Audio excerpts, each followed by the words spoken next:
Shalom warga kerajaan, masih dalam tema The Resurrection Joy. Orang yang percaya dan mengalami kuasa kebangkitan Yesus akan menjadi orang yang paling bersuka cita di atas planet bumi ini. Nah, kita melihat di sini bagaimana ketika Yesus bangkit dari kubur, murid-murid tidak mengerti, tidak percaya karena kuncinya mereka kan semua orang Yahudi.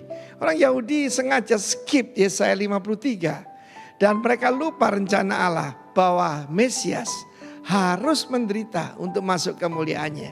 Dan di sini kita lihat bagaimana begitu simpatik Tuhan Yesus.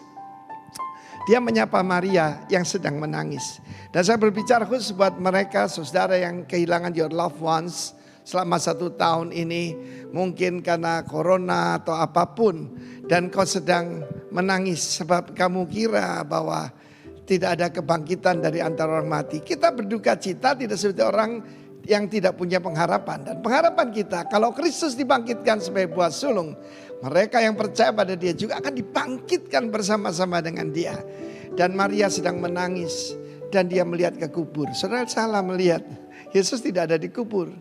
Dan malaikat, ada 2 malaikat di sana. Ibu, mengapa kamu menangis?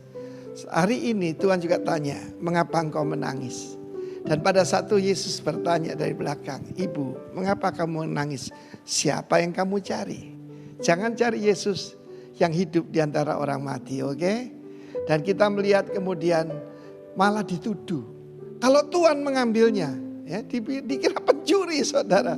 Orang kalau lagi sedih, Tuhan dikira hantu. Maksudnya kuasa kegelapan. Kalau Tuhan mengambilnya, nanti aku yang akan ambil. Betapa kasih daripada Maria. Tapi pada saat itu Yesus memanggil dengan penuh kasih, Maria. Kita tahu Maria Magdalena ini daripada ini telah diambil 7 roh jahat.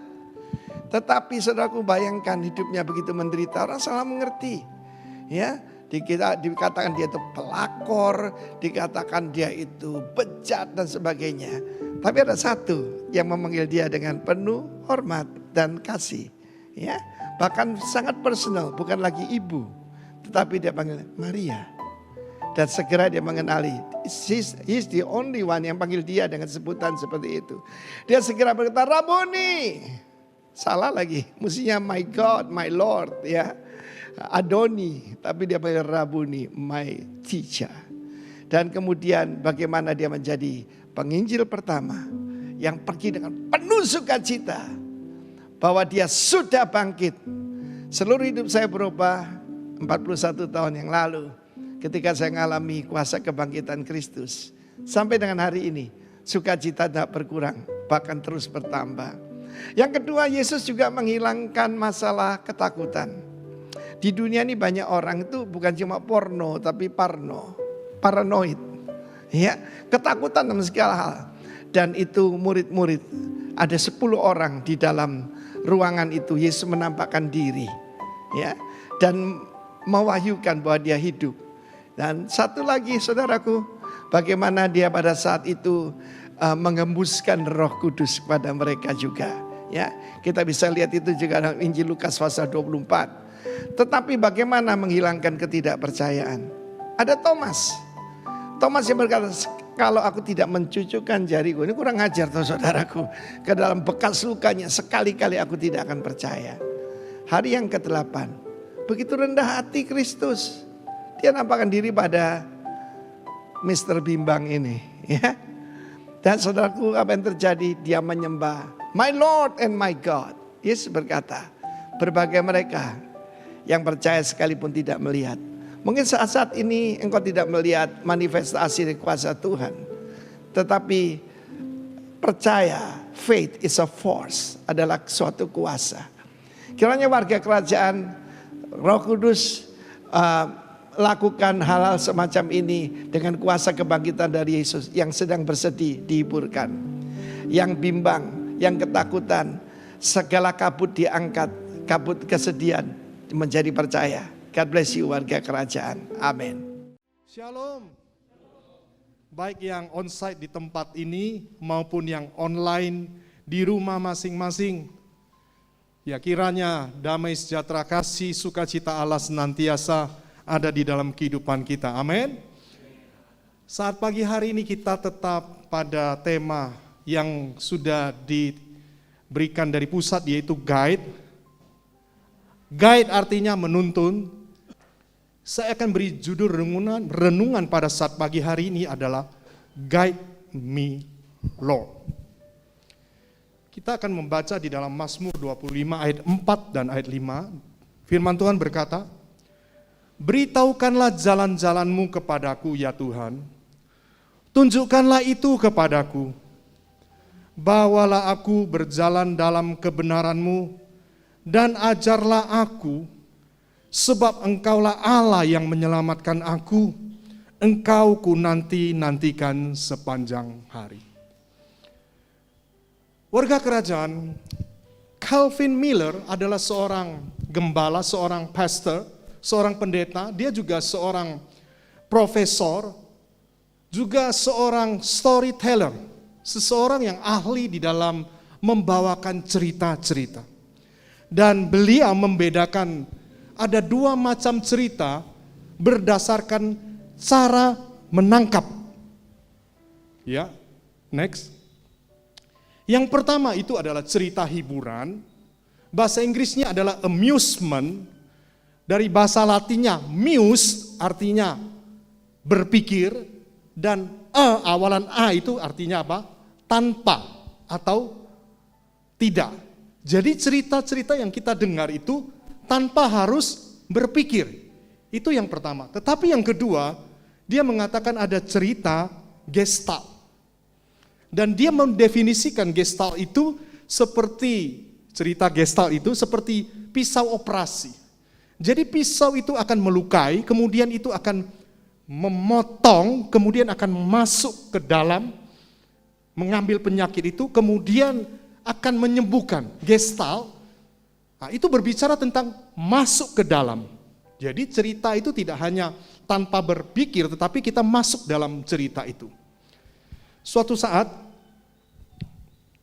ketika anak saya masih kecil, dia suka dibacakan buku-buku cerita. Dan herannya ya, mungkin Bapak Ibu Saudara sekalian yang sudah memiliki anak ya, anak itu kalau diceritakan satu cerita, itu tidak bosan-bosan kalau kita ceritakan kembali. Betul? Dan suatu saat ketika saya kelelahan, saya mau motong, saya mau skip, saya mau melewati beberapa bagian supaya cepat selesai ceritanya, kemudian saya bisa istirahat. Dan apa yang terjadi ketika saya skip, saya melewati beberapa bagian, kemudian anak saya bertanya kepada saya, Papa tahu kalau Papa itu tadi melewati beberapa bagian dari cerita. Pernah alami seperti itu? Dia katakan, mengapa dilewati, di skip? Sekarang pertanyaan saya, mengapa anak-anak itu sedemikian teliti dengan cerita yang kita sampaikan? Karena orang tua ya, atau orang-orang yang sudah dewasa secara usia, kecenderungan mereka itu kalau membaca sesuatu atau mendengarkan sesuatu, itu hanya sebatas sebuah informasi. Tetapi beda dengan anak-anak yang mendengarkan cerita itu berulang-ulang, mereka itu gestalt. Mereka itu akan masuk ke dalam cerita itu, bahkan menghidupi cerita itu. Jadi beda dengan orang-orang yang sudah dewasa, dan harus diakui kita tidak sebaik mereka, tidak sebagus mereka dalam hal ini. Tetapi pada saat pagi hari ini kita akan belajar setiap kali kita mendengar atau membaca kisah-kisah di dalam Alkitab. Coba sih kita masuk dalam kisah itu dan melihat apakah ada hubungannya dengan kehidupan kita. Ya, jangan-jangan Tuhan ingin berbicara secara khusus dengan kita ketika kita membaca kisah atau mendengarkan kisah-kisah di dalam firman Tuhan yang disampaikan. Dan saya mau sampaikan sekali lagi, jemaat yang kasih Tuhan, jangan lewatkan kairos tersebut. Amin. Dan pada saat pagi hari ini kita akan belajar dari Keluaran 33. Dan sebelumnya saya akan overview secara garis besar. Kita tahu bahwa Musa itu dibesarkan di rumah tangga daripada Firaun. Dan pada usia 40 tahun, dia dipanggil untuk membebaskan bangsa Israel keluar dari Mesir, dari penjajahan Mesir, dan mereka dibawa oleh Musa ke tanah perjanjian. Kita sudah tahu itu. Next. Suatu saat Musa melihat ada seorang mandor Mesir dengan kejam memukuli orang Ibrani.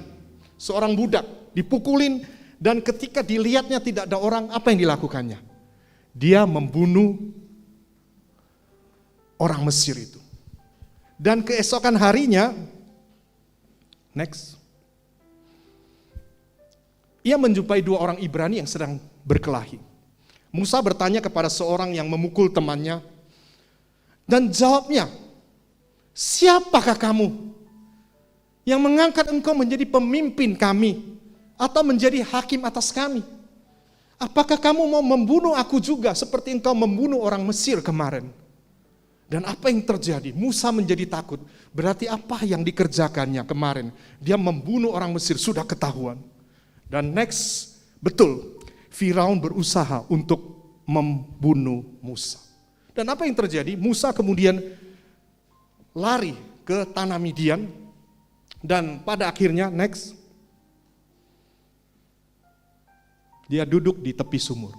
Di sana dia berjumpa dengan Zipora. Singkat cerita, mereka kawin, kemudian mempunyai banyak anak.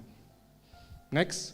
Dan Musa di tepi sumur itu adalah gambaran dari orang yang dulunya memiliki visi. Dulunya dia adalah orang yang memiliki passion. Dia memiliki gairah, memiliki tujuan. Semuanya apa yang menjadi mimpi dia, apa yang sudah Tuhan taruh, itu telah sirna, hilang. Di Firaun, di Mesir, dia memiliki visi yang Tuhan berikan, tujuan yang Tuhan berikan, punya passion yang luar biasa. Tetapi ketika kejadian itu terjadi, di mana dia membunuh orang Mesir, dia dipanggil oleh Tuhan, dia membunuh orang Mesir, dia melarikan diri, dan saat ini dia berada di Midian. Apa yang menjadi mimpinya itu sudah sirna. Warga kerajaan, saya tidak tahu apakah kita saat ini seperti Musa. Kita memiliki mimpi-mimpi, tetapi karena satu dua hal, ya mungkin juga karena pandemi ini, akhirnya kita seperti Musa di tepi sumur. Musa harus ada di Midian, semuanya sudah berakhir, sisa hidupnya tinggal di Midian dan sebagai seorang gembala. Pasal 3, next. Dan suatu saat ketika dia sedang mengembalakan domba dan kambing, tiba-tiba dia melihat ada semak duri yang ada apinya, tetapi yang heran adalah apa? Semak durinya itu tidak terbakar. Dia mulai berpikir, kok bisa ya? Ada semak duri, ada apinya, tapi semak durinya tidak terbakar. Saya yakin ketika kita berada di tempat itu, bayangkan, ya ada semak duri dan ada apinya, tetapi semak duri itu tidak terbakar. Sehingga Musa itu mencari tahu mengapa semak duri itu tidak terbakar. Tetapi apa yang terjadi ketika Musa mendekati semak duri itu, tiba-tiba apa yang terjadi? Tuhan berkata, jangan dekat-dekat, lepas kasutmu, tanggalkan kasutmu dari kakimu, sebab tanah yang kamu injak itu adalah tanah yang kudus.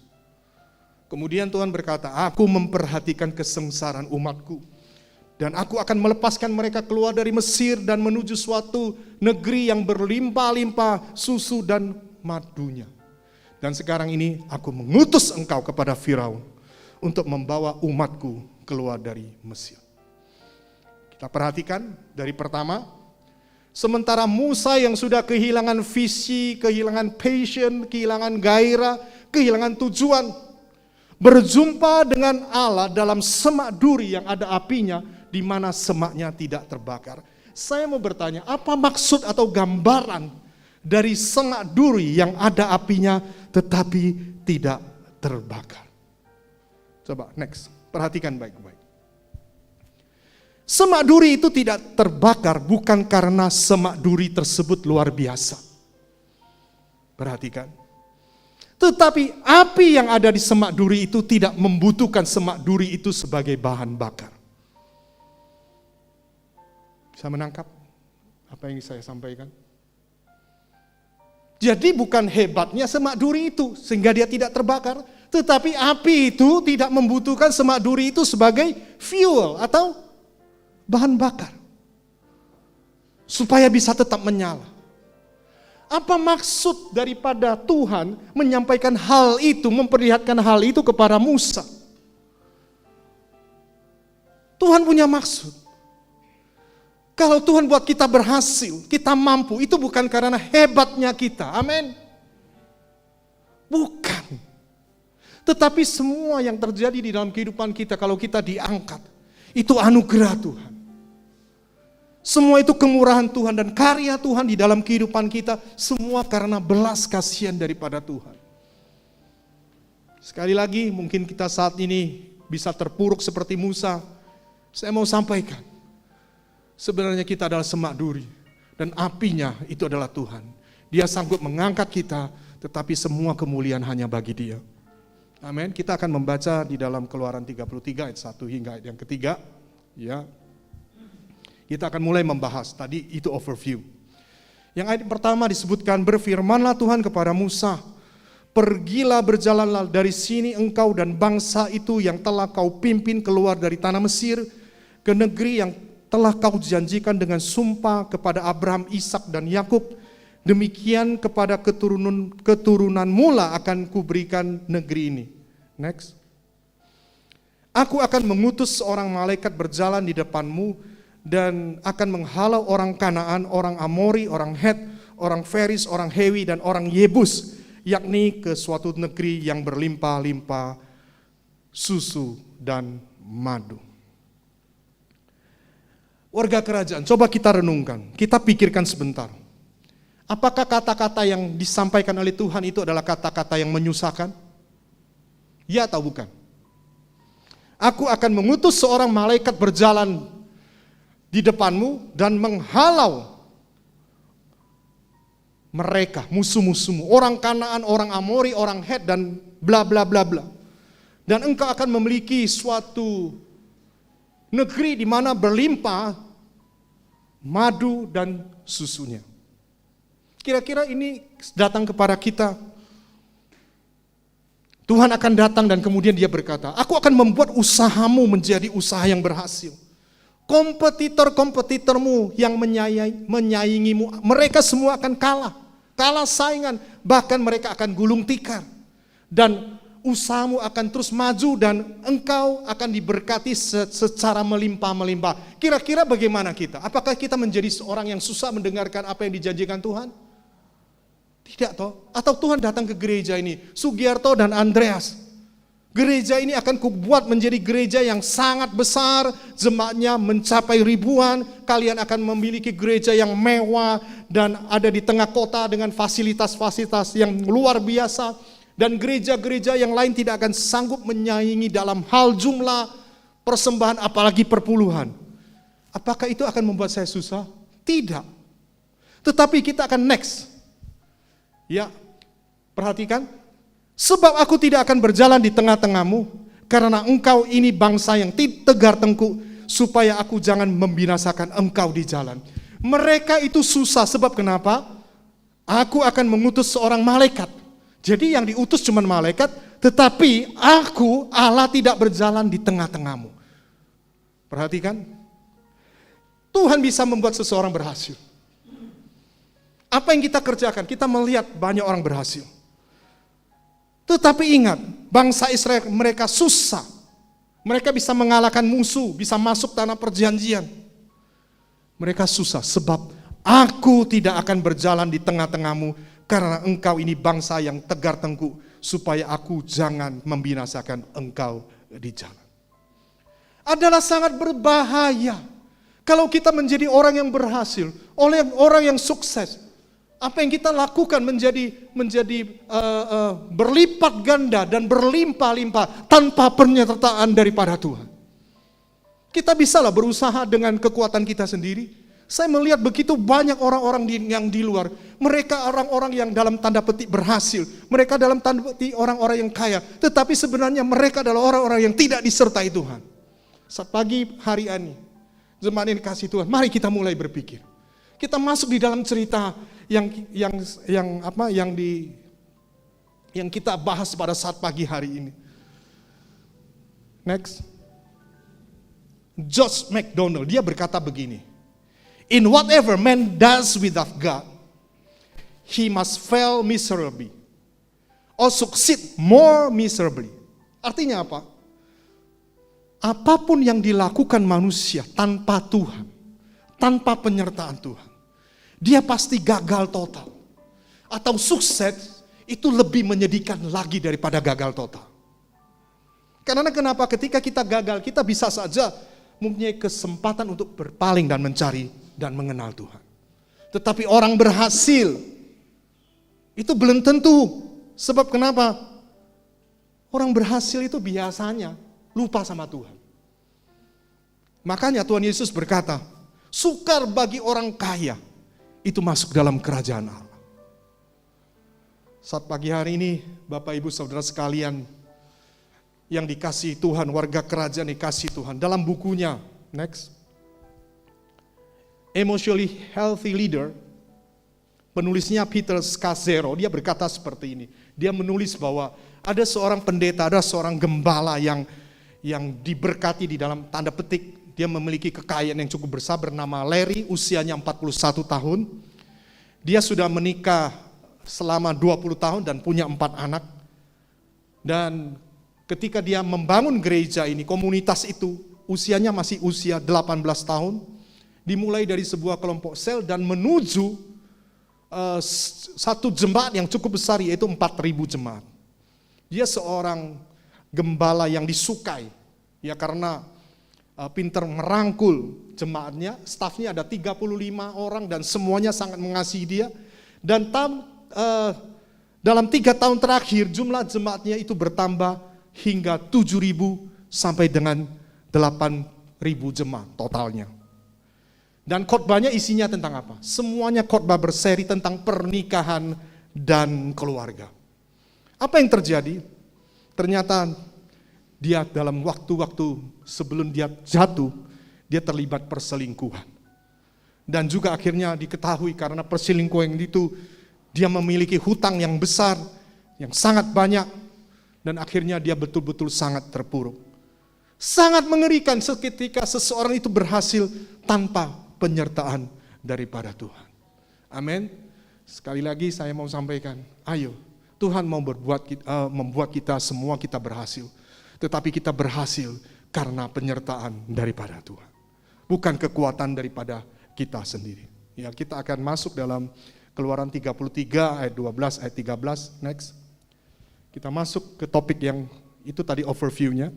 Lalu berkatalah Musa kepada Tuhan, memang engkau berfirman kepadaku, suruhlah bangsa ini berangkat, tetapi engkau tidak memberitahukan kepadaku siapa yang akan kau utus bersama-sama dengan aku.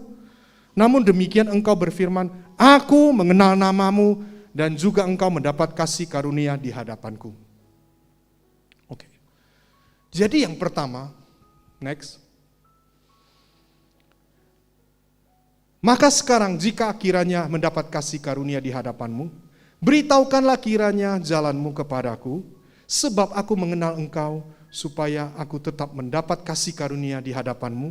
Ingatlah bahwa bangsa ini umatmu. Warga kerajaan yang pertama, kalau kita mau katakan guide me Lord, sukses saja tidak cukup. Tapi yang pertama, coba klik. Kita mau seperti Musa. Beritahukanlah jalan-jalanmu kepadaku.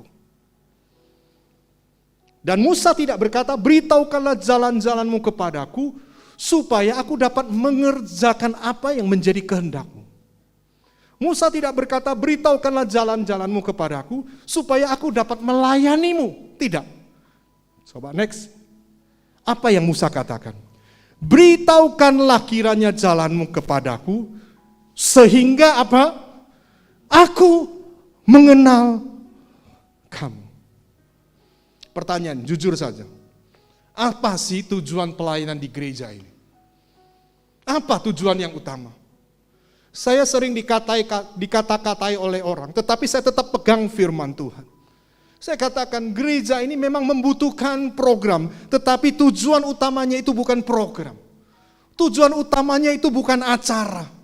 Tujuannya yang pertama itu bukan seragam. Tujuan utamanya itu bukan sekedar hanya pelayanan. Bukan apa-apa yang dapat kita kerjakan. supaya dari luar orang melihat gereja ini dan mengatakan, wow, gereja ini luar biasa. Bukan. Tujuannya supaya siapapun yang sungguh-sungguh berada di tempat ini, siapapun yang datang dan beribadah kepada Tuhan, supaya semua dapat mengenal pribadi Yesus lebih dalam lagi. Karena Yesus berkata, akulah jalan dan kebenaran dan hidup. Tidak ada seorang pun yang datang kepada Bapa tanpa melalui aku. Yesus adalah jalan dan kita prioritaskan di tempat ini adalah pengenalan akan Yesus. Dengan mengalami perjumpaan secara pribadi dengan dia lewat firman Tuhan yang disampaikan. Karena kenapa? Saya sadar dan saya tahu Alkitab mencatat di luar Yesus kita tidak bisa berbuat apa-apa. Yang mengerti katakan amin. Lanjut. Ayat yang sama di sana dikatakan, ingatlah bahwa bangsa ini umatmu. Kalau kita membaca bab-bab yang sebelumnya, ketika Musa ada di atas Gunung Sinai untuk menerima 10 perintah daripada Tuhan. Sementara orang-orang Israel itu ada di lembah, ada di bawah, dan apa yang mereka lakukan? Mereka sedang menyembah lembu emas. Allah berkata kepada Musa, lihat itu orang-orang. Apa yang mereka lakukan? Aku akan membinasakan mereka. Dan apa kata Musa kepada Allah? Apa yang engkau maksudkan Tuhan? Kok orang-orang itu? Kok engkau mengatakan orang-orang itu? Mereka itu umatmu. Bisa nangkap? Itu orang-orang itu. Mereka menyembah berhala. Mereka menyembah lembu emas. Musa protes. Mereka adalah umatmu Tuhan. Dan dia protes lagi, ketika aku ada di Midian, kehidupan saya fine-fine saja loh. Baik-baik saja saya sebagai seorang gembala. Dan engkau datang dan membuat segala sesuatu menjadi kacau. Bahkan aku sudah memberikan beberapa alasan, Tuhan jangan, saya nggak mau diutus. Saya sudah berikan bermacam-macam alasan. Tetapi engkau marah, engkau tetap menetapkan aku yang berangkat. Ya sudah, sekarang ini engkau katakan itu orang-orangmu. Itu orang-orang siapa itu? Orang-orang itu. Padahal mereka itu adalah umatmu. Dan Musa berkata, kalau engkau yang memulainya, engkau yang harus menyelesaikannya. Yang saya perhatikan di sini adalah begini. Musa itu pegang firman Tuhan. Apa yang dia ucapkan, dia pegang itu. Ada 3 hal. Perhatikan 3 hal. Yang pertama adalah, engkau menyuruh aku untuk apa? Engkau memberi aku kasih karunia. Pertama. Yaitu berbicara tentang apa? Firman Tuhan mengenai pribadinya sendiri.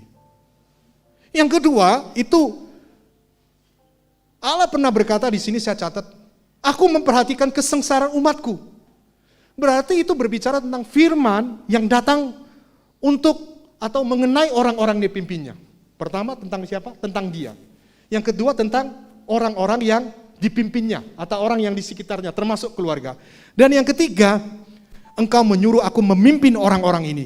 Firman Tuhan itu mengenai pelayanan atau apa yang harus Musa kerjakan. Jadi ada 3 firman, dia pegang itu.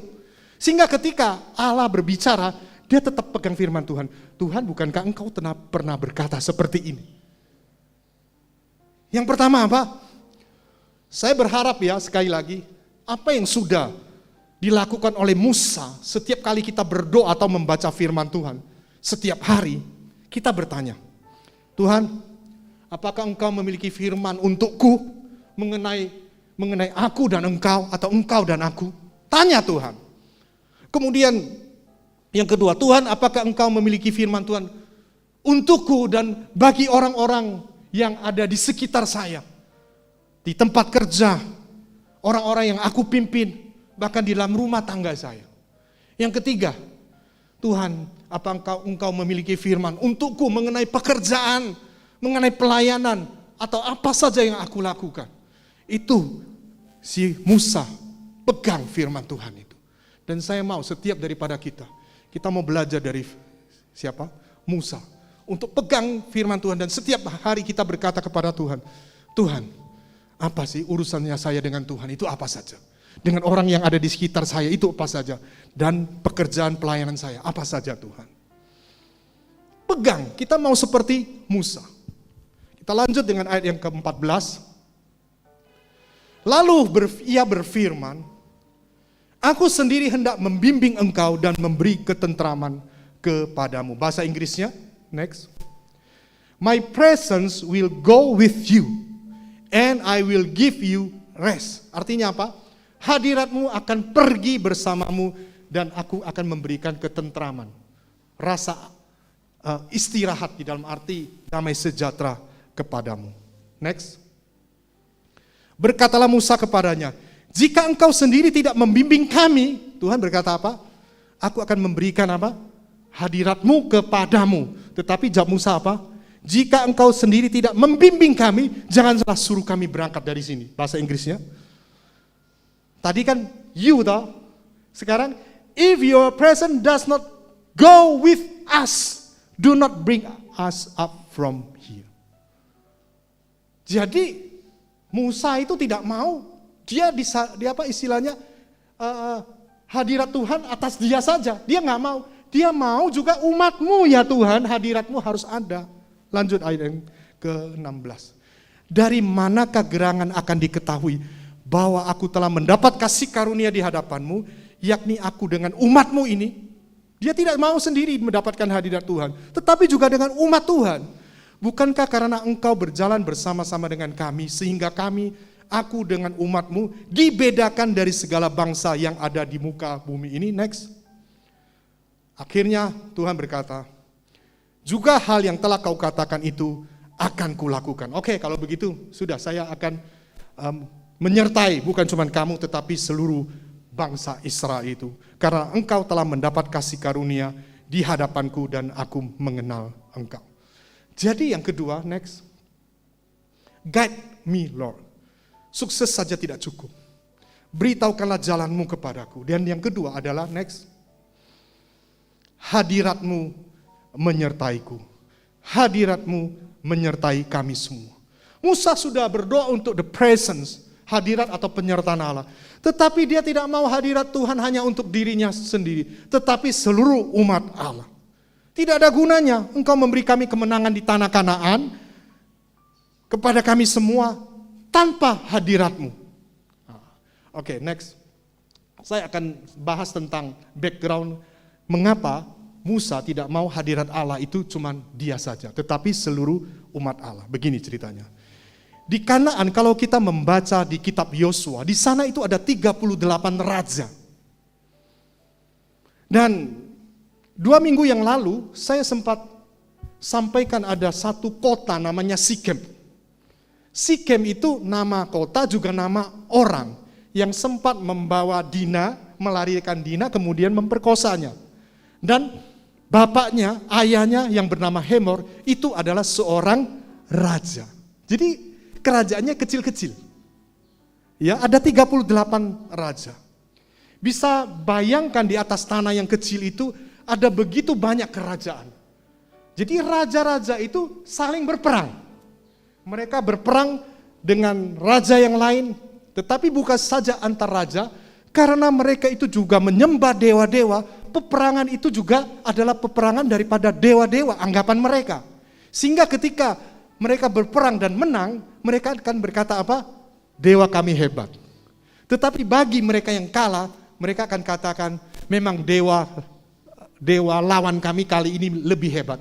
Tetapi suatu saat lagi kami akan kembali untuk berperang dengan mereka. Jadi Musa tahu itu.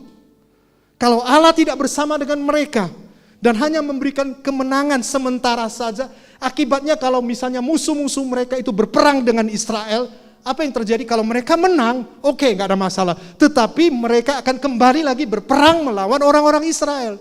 Itu menjadi alasan mengapa Musa tidak mau cuman diberi kemenangan, tetapi supaya hadirat Allah itu bersama mereka ketika mengalahkan musuh-musuh mereka.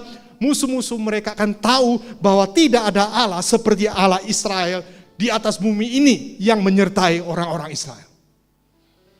Jadi beda. Jadi Musa mau sampai ada pengakuan hanya Allah Israel saja yang sanggup melakukan hal itu.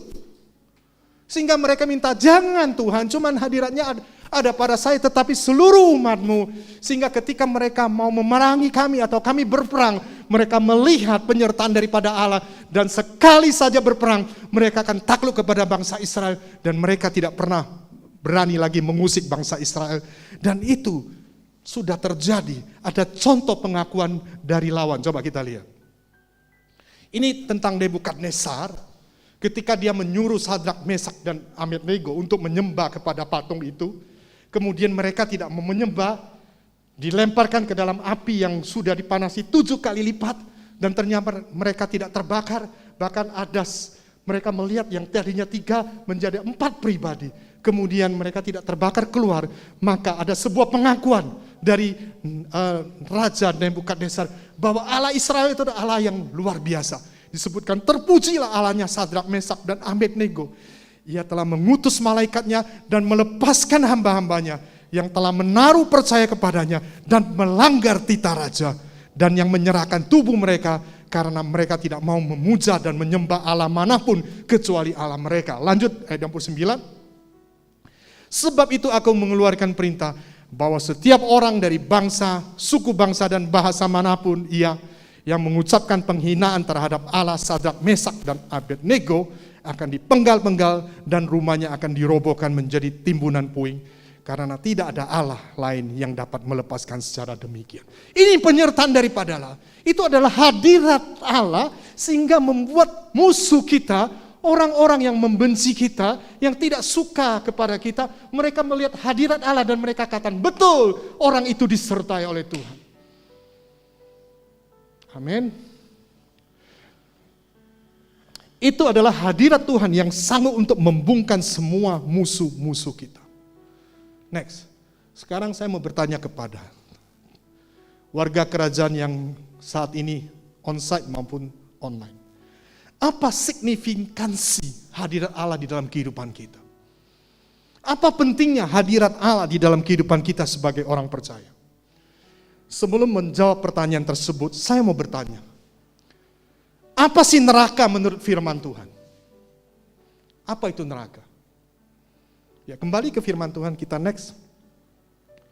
Saya ambil di dalam 2 Tesalonika 1 ayat 9 dalam versi firman Allah yang hidup. Di sana dikatakan, mereka akan dihukum di dalam neraka yang kekal, dipisahkan dari hadirat Tuhan untuk selama-lamanya, dan tidak pernah dapat melihat kemuliaan kuasanya.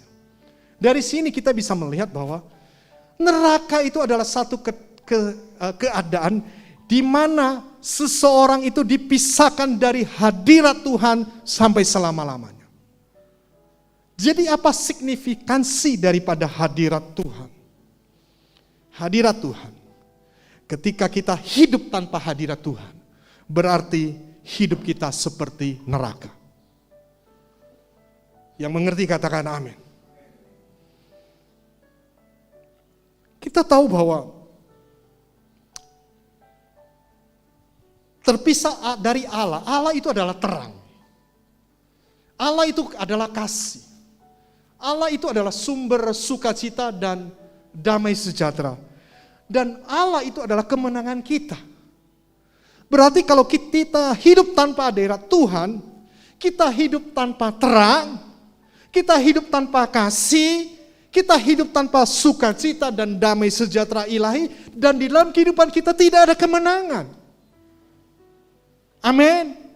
Tanpa hadirat Tuhan, rumah tangga kita akan seperti neraka. Isinya tidak ada damai sejahtera, geger tok istilahnya, tidak ada kesetiaan. Terjadi namanya hal-hal yang tidak baik, perselingkuhan, ketidaksetiaan. Tanpa hadirat Tuhan, usaha pekerjaan pelayanan kita juga seperti neraka. Oleh sebab itu, mari kita perhatikan. Cerita ini memang cerita yang biasa. Tetapi ketika kita masuk gestalt, seperti pisau operasi ini, kita mulai bercermin. Apakah ini memang firman Tuhan ini, Tuhan sedang berbicara kepadaku? Next. Keluaran 33 ayat 15. Saya ulangi lagi ayat tersebut, tetapi dalam versi yang berbeda, firman Allah yang hidup. Lalu Musa berkata, apabila engkau tidak menyertai kami, kami tidak akan bergerak sekalipun dari tempat ini. Apa korelasinya dengan ayat yang di perjanjian baru? Next. Di dalam Matius 1 ayat 23 di sana dikatakan, sesungguhnya anak darah itu akan mengandung dan melahirkan seorang anak laki-laki, dan mereka akan menamakan dia Immanuel, yang berarti Allah menyertai kita. Kalau engkau tidak menyertai kami, kami tidak akan bergerak. Tetapi kalau engkau menyertai kami, kami akan bergerak. Dan Allah menyertai kita, dia bernama Immanuel. Dalam perjanjian baru, hadirat Allah adalah ketika kehadiran Sang Immanuel dalam segala aspek kehidupan orang percaya. Yesus menyertai kita seperti yang sudah dialami Yusuf. Sehingga apa yang dikerjakannya, karena Allah menyertainya, Tuhan membuat segala sesuatu yang dia kerjakan menjadi berhasil. Berhasil di sini itu bukan berhasil yang biasa-biasa loh. Tetapi ada pengakuan, sekali lagi tadi saya sampaikan, bahwa hanya Allah yang disembah oleh Yusuf itu yang sanggup melakukannya. Ya, saya akan buktikan ayatnya. Next. Kejadian 41 ayat 38. Lalu berkatalah Firaun kepada para pegawainya, mungkinkah kita mendapatkan orang seperti ini, seorang yang penuh dengan roh Allah? Ini pengakuan dari orang-orang lain. Oleh sebab itu, Bapak Ibu Saudara sekalian, warga kerajaan yang dikasihi Tuhan, biarlah hidup kita itu betul-betul dipenuhi oleh hadirat Tuhan. Kita disertai oleh Allah. Apa yang kita kerjakan itu tidak akan menjadi sia-sia. Amin. Oke. Next, lanjut. Ini yang terakhir. Ayat 17 dan 18. Berfirmanlah Tuhan kepada Musa, juga hal yang telah kau katakan ini akan kulakukan. Karena engkau telah mendapat kasih karunia di hadapanku dan aku mengenal engkau. Allah sudah menunjukkan jalannya. Karena Musa selalu berkomunikasi dengan Allah secara intens, maka Allah itu mengenal Musa secara pribadi. Dan akhirnya Allah mengabulkan permintaan Musa. Dia bukan cuma hadir di dalam kehidupan Musa, tetapi juga umat Allah. My presence will go with you and my people. Wow, keren. Selanjutnya ada satu doa Musa. Ini doa yang terakhir ini, ya, di dalam pembahasan kita pada saat pagi hari ini. Next. Tetapi jawabnya, perlihatkanlah kiranya kemuliaanku kepadaku. Hal yang ketiga, next. Yang pertama, beritahukanlah jalanmu kepadaku. Yang kedua, hadiratmu menyertaiku. Dan yang ketiga adalah, next, perlihatkanlah kemuliaanmu kepadaku. Terus apa jawaban daripada Tuhan kepada Musa? Next. Tuhan berkata begini, engkau tidak tahan loh memandang wajahku, sebab tidak ada orang yang memandang aku dapat hidup. Aku ada suatu tempat dekatku di mana engkau dapat berdiri di atas gunung batu. Next. Apabila kemuliaanku lewat, maka aku akan menempatkan engkau dalam lekuk gunung itu, dan aku akan menudungi engkau dengan tanganku sampai aku berjalan lewat. Kemudian aku akan menarik tanganku dan engkau akan melihat belakangku, tetapi wajahku tidak akan kelihatan. Perhatikan baik-baik. Jadi ketika kemuliaan Allah lewat, manusia yang lihat pasti mati. Tetapi Tuhan ingin menunjukkan kemuliaannya kepada Musa dengan tidak menampakkan wajahnya, tetapi belakangnya. Dan ini adalah trik yang dilakukan oleh Tuhan, dan benar. Musa berhasil melihat belakangnya Tuhan. Dan apa yang terjadi ketika dia melihat belakangnya Tuhan, wajahnya berubah. Hanya dengan memandang belakangnya Allah, membuat wajahnya bercahaya. Kemudian Musa turun dari gunung, dan orang-orang melihat wajahnya bercahaya. Mereka datang kepada Musa, dan Musa mulai mengajar mereka. Tetapi apa yang terjadi? Kemuliaan yang dimiliki oleh Musa lama-lama menjadi pudar, dan kemudian Musa harus naik kembali lagi mencari hadirat Tuhan. Setelah mencari hadirat Tuhan, penuh lagi dengan hadirat Tuhan, maka wajahnya itu bercahaya lagi. Dan hal ini terus dilakukan oleh Musa di dalam kehidupannya, naik turun gunung untuk mencari hadirat Tuhan. Luar biasa bukan? Tetapi sayangnya itu adalah kemuliaan yang dapat pudar. Dia dapatkan itu, tetapi semuanya pudar. Seperti baterai HP toh, kita charge, habis lagi. Kita charge, habis lagi. Dalam perjanjian baru, Paulus berkata, kamu tidak seperti Musa. Kita yang ada hidup dalam perjanjian baru, firman Tuhan berkata apa? Kita itu tidak seperti Musa. Mengapa kita tidak seperti Musa? Coba kita baca. Next. Memang di dalam terjemahan Sederhana Indonesia, perjanjian yang lama diukir pada batu yang disertai dengan kemuliaan Allah. Tetapi biarpun begitu, perjanjian tersebut membawa kita kepada kematian. Itu berbicara tentang hukum Taurat. Tidak ada seorang pun yang dapat melakukan hukum Taurat. Karena hukum Taurat itu satu dengan yang lain, itu berkaitan. Kalau kita gagal berarti gagal total. Satu saja. Perintah itu kita gagal berarti gagal semua. Dan itu membawa kepada kematian. Di dalam arti tidak ada seorang pun yang sanggup melakukan hukum Taurat. Tetapi pada waktu perjanjian itu diberikan, sinar kemuliaan terpancar dari muka Musa. Sehingga orang Israel tidak bisa terus memandang wajahnya. Tetapi sinar kemuliaan itu hanya untuk sementara saja. Bisa pudar. Tetapi ketika Yesus mati di kayu salib, tirai di bait suci itu terbelah menjadi dua. Dan sudah tidak ada, zaman dulu ada ruang kudus, ruang maha kudus. Ketika terbelah menjadi dua, sudah tidak ada lagi yang menyekat antara ruang kudus dan ruang maha kudus. Sejak itu kita tidak perlu lagi menggunakan selubung. Tahu mengapa kita tidak perlu menggunakan selubung lagi? Karena ketika kita mengalami kemuliaan, kemuliaan itu tidak akan pernah pudar seperti kemuliaannya Musa. Ingat itu. Mengapa tidak pudar? Karena kemuliaan itu ada di dalam kita. Yang mengerti katakan amin. Next. Di dalam 2 Korintus 3 ayat 8 di sana dikatakan begini. Jadi kalau perjanjian yang lama disertai kemuliaan, perjanjian lama loh disertai kemuliaan, tentu lebih mulia lagi kemuliaan perjanjian baru yang berasal dari Roh Allah. Jadi perjanjian lama Roh Allah itu hanya hinggap saja kepada seseorang.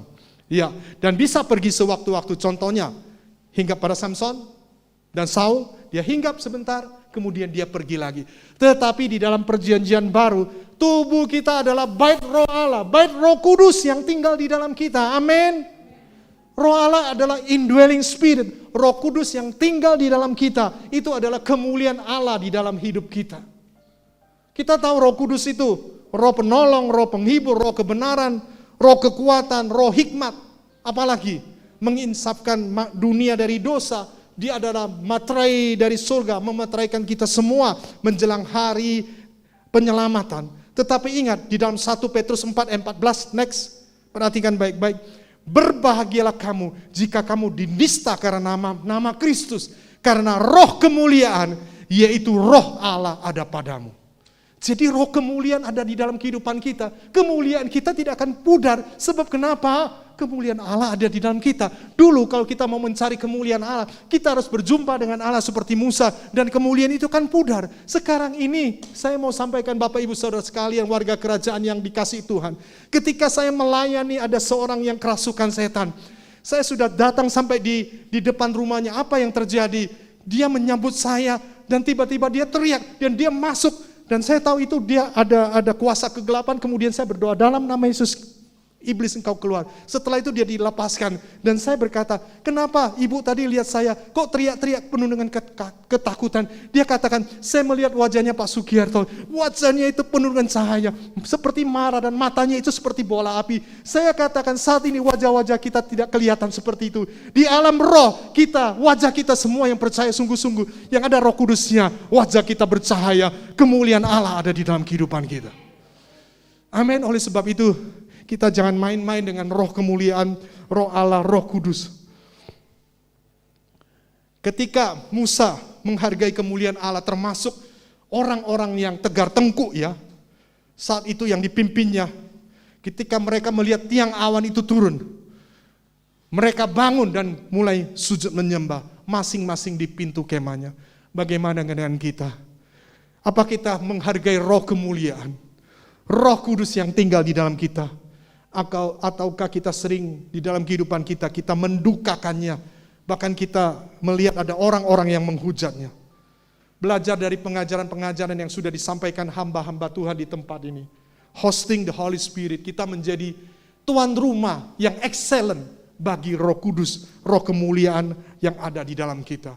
Saya tidak akan terlalu banyak contoh-contoh pada saat pagi hari ini. Tetapi next, kita akan lihat lagi. Kalau kita mengatakan guide me Lord, sekali lagi saya katakan sukses itu tidak cukup. Jangan jadikan sukses itu sebagai sebuah ukuran atau takaran. Tetapi kita mau belajar dari Musa. Pertama, beritahukanlah jalan-jalanmu kepadaku. Supaya apa? Supaya bukan aku dapat mengerjakan segala sesuatu dan aku berhasil. Tetapi aku mengenal engkau secara pribadi.